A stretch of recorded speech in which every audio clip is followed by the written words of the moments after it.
Здравейте! Знаете ли, че вие може да въздействате на другите хора по много положителен начин, а може да им въздействате и по много отрицателен начин, в зависимост от това как е наелектризирано вашето магнитно поле или вашата аура.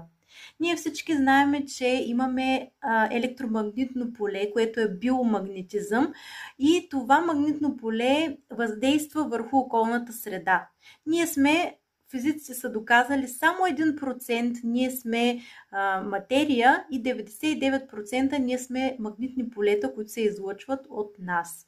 Така че в нашите атоми има 99% магнитни полета и само 1% е нашата маса, нали? Нашата истинска материя. Така че това нещо, което са нашите мисли, това нещо, което е нашето здраве, това нещо, което са нашите намерения, нашите мечти, начина, по който се чувстваме, това нещо е около нас, в нашата аура. И това нещо въздейства и променя аурата и съзнанието, мислите на другите хора. Така че има една такава народна поговорка, казваща: с какъвто се събереш, такъв ставаш. Защото наистина се трансферира или се предава това нещо, което сме ние, нашите емоции, нашите вълни, нашите честоти на съзнанието, нашите честоти на нашата аура се предават и се хармонизират с аурата и с съзнанията на другите хора около нас. Така че, наистина, какъвто човек е близо до теб, с какъвто комуникираш, с какъвто общуваш, живееш, ти ставаш подобен на този човек.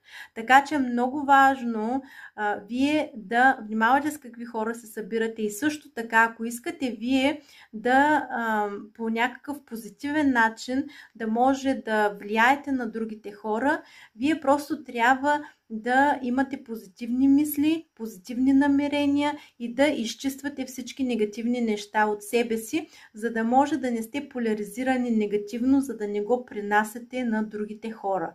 Така че имайте мисли, които са чисти, които са хубави, положителни. Пожелавайте само хубави неща. Имайте намерения, които са положителни, за да може това нещо да въздейства върху другите хора и да ги поляризира положително, да ги настройва, да ги хармонизира положително. За хармонизацията аз в други видеа ще ви поговоря. Много е важно това нещо. Вие да внимавате какви мисли, какви чувства, какви намерения и